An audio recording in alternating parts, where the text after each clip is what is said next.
Hello everyone, welcome to agro study दोस्त YouTube channel. आप किसी भी गवर्नमेंट जॉब की एग्जाम दो, उसमें सॉइल साइंस के प्रश्न तो रहते ही हैं। इस वीडियो में हम सॉइल साइंस के ही कुछ ऑब्जेक्टिव क्वेश्चंस की रिवीजन करेंगे। पहला प्रश्न है, किस तत्व की प्रधानता से मृदा कणों का बिखराव होता है? तो जब भी भूमि में अन्य तत्वों की तुलना में सोडियम की प्रधानता होती है तो उस भूमि का बिखराव होने लगता है। तो इसका सही उत्तर ऑप्शन नंबर 4 सोडियम होगा। अगला प्रश्न पूछ रहा है, भारत के किस राज्य में सबसे अधिक ऊसर भूमि है? सबसे पहले हम जानते हैं ऊसर भूमि होता क्या है। तो ऊसर भूमि को बंजर भूमि भी कहा जाता है। इस प्रकार की भूमि में लवण की अधिकता होती है, खास करके सोडियम लवण की। ऐसी भूमि में कुछ नहीं अथवा बहुत कम ही उत्पादन होता है। प्रश्न था, भारत में किस राज्य में सबसे अधिक ऊसर भूमि है? तो उत्तर प्रदेश इसका सही उत्तर होगा। अगला प्रश्न पूछ रहा है, मृदा में किस सूक्ष्म जीवों की संख्या सर्वाधिक होती है? तो बैक्टीरिया की संख्या सर्वाधिक होती है मृदा में सूक्ष्म जीवों की संख्या के मामले में। अगला प्रश्न पूछ रहा है, मृदा जल किसे कहते हैं? ऑप्शन दिया है, मृदा में उपस्थित जल को, मृदा में जल रोकने की क्षमता को, मृदा में उपस्थित जल मात्रा को। ऐसे प्रश्न को जब भी देगा तो मृदा में उपस्थित जल भी देगा और जल प्रतिशत की मात्रा भी देगा। हम अपना कॉन्सेप्ट क्लियर रखेंगे कि मृदा में उपस्थित जल को ही मृदा जल कहते हैं। तो यानी ऑप्शन नंबर 1 इसका सही उत्तर होगा। अगला प्रश्न पूछ रहा है, मृदा में यूरिया के अपघटन से क्या मिलता है? जब भी भूमि में यूरिया का अपघटन होता है तो उसे भूमि को अमोनियम कार्बोनेट की प्राप्ति होती है।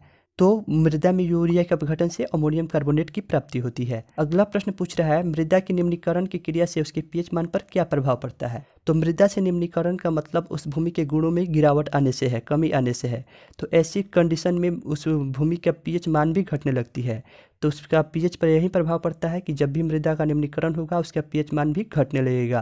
तो इसका आंसर ऑप्शन नंबर 2 होगा। अगला प्रश्न पूछ रहा है, संगमरमर किस चट्टान से बनी होती है? संगमरमर क्रांतिक चट्टान से बनी होती है। इसे आप समझकर याद रख सकते हैं। पहला एम का मतलब मार्बल यानी संगमरमर से है, वहीं दूसरे एम से मतलब मेटामॉर्फिक रॉक से है। अगला प्रश्न पूछ रहा है, क्रॉप लॉगिंग एक तरीका है। तो क्रॉप लॉगिंग मृदा की उर्वरकता ज्ञात करने की एक तरीका है, इसे हम याद रखेंगे। क्रॉप लॉगिंग मृदा उर्वरकता को ज्ञात करने की एक तरीका है, विधि है। अगला प्रश्न पूछ रहा है, जलमग्न अवस्था में मृदा में लोहा किस रूप में पाई जाती है? ऐसी भूमि जहाँ जल का ठहराव हो उस मृदा में लोहा की उपस्थिति फेरस आयन के रूप में होती है। तो याद रखेंगे, जलमग्न अवस्था में मृदा में लोहे की फेरस आयन रूप पाई जाती है। ऐसी मृदा जिसमें 40% रेत हो, 40% गाद हो और 20% चिकनी मिट्टी हो, ऐसे भूमि को क्या कहते हैं? तो ऐसी मिट्टी को दोमट मिट्टी बोलते हैं। दोमट मिट्टी का दूसरा नाम काली मिट्टी भी है। अगला प्रश्न पूछ रहा है, उत्तर प्रदेश में पर्वतीय मृदा का निर्माण किससे हुआ है? उत्तर प्रदेश में जितने भी पर्वतीय भूमि है उनका निर्माण शिस्ट एवं बायोटाइल चट्टानों से हुई है। इसे हम याद रखेंगे। उत्तर प्रदेश की पर्वतीय मृदा का निर्माण शिस्ट एवं बायोटाइल चट्टानों से मिलकर हुई है।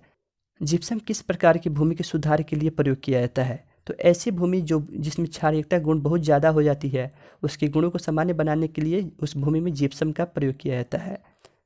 अगला प्रश्न पूछ रहा है, अम्लीय मृदा में फास्फोरस किस रूप में जमा होता है? तो ऐसे भूमि जिसका अम्लीय गुण बहुत ज़्यादा हो जाता है उसमें फास्फोरस एल्युमिनियम फास्फेट के रूप में जमा होता है। अगला प्रश्न पूछ रहा है, मिट्टी की भौतिक गुण निश्चित करता है। क्या करता है? इसके लिए ऑप्शन दिया गया है, मिट्टी में पानी की गति को, मिट्टी में ऑक्सीजन की उपलब्धता को, पौधे की जड़ को, मिट्टी के नीचे जाने की आसानी को। तो इसके लिए जितने भी शुरुआती 3 ऑप्शन दिए गए हैं वो सभी मिट्टी के भौतिक गुणों को निश्चित करते हैं। तो यानी इसका सही उत्तर उपर्युक्त सभी गुण ऑप्शन नंबर 4 होगा। अगला प्रश्न पूछ रहा है, क्षारीय भूमि में सबसे ज़्यादा किस राज्य में पाई जाती है? तो उत्तर प्रदेश राज्य में क्षारीय भूमि सबसे अधिक पाई जाती है। हम एक बार भूमि से संबंध में अम्ल और क्षार को यहाँ पर रिवीजन कर लेते हैं कि पीएच स्केल पर 1 से 14 तक का मान अंकित होता है, जिसमें 7 को न्यूट्रल रेंज माना जाता है। यदि भूमि का पीएच मान 7 से अधिक हो उसे क्षारीय भूमि बोलते हैं, और मिट्टी का पीएच 7 से कम हो तो उसे अम्लीय भूमि बोलते हैं। तो यहाँ पे प्रश्न था, क्षारीय भूमि सबसे ज़्यादा किस राज्य में है? तो उत्तर प्रदेश राज्य में सबसे अधिक क्षारीय भूमि है। अगला प्रश्न पूछ रहा है, निम्नलिखित में से किससे मृदा बनी होती है? तो भूमि, ठोस, द्रव और गैस तीनों से मिलकर बनी होती है। तो ऑप्शन नंबर 4 इस प्रश्न का सही उत्तर है। अगला प्रश्न पूछ रहा है, मृदा क्षरण रोकने का सबसे अच्छा फसल चक्र कौन सा है? तो जिस भी भूमि पर मूंगफली और गेहूं को क्रमवार तरीके से रोपा जाता है उस भूमि की मृदा क्षरण बिल्कुल नहीं होती है। तो सबसे अच्छा फसल चक्र कौन सा है?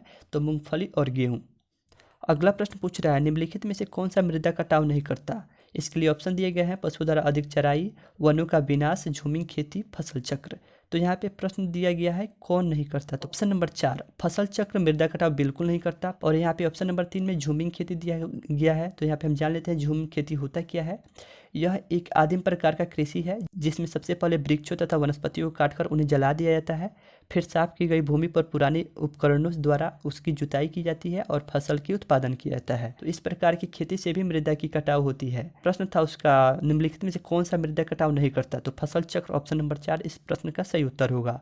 आप यह सॉइल साइंस का रिवीजन वीडियो हमारे यूट्यूब चैनल एग्रो स्टडी दोस्त पर देख रहे हैं। आगे आने वाली एग्रीकल्चर की रिवीजन वीडियो देखने के लिए इस चैनल को सब्सक्राइब करके बेल आइकन को प्रेस कर लें। फिलहाल इस वीडियो में इतना ही, मिलते हैं जल्द एक और रिवीजन वीडियो के साथ। गुड बाय एंड जय हिंद।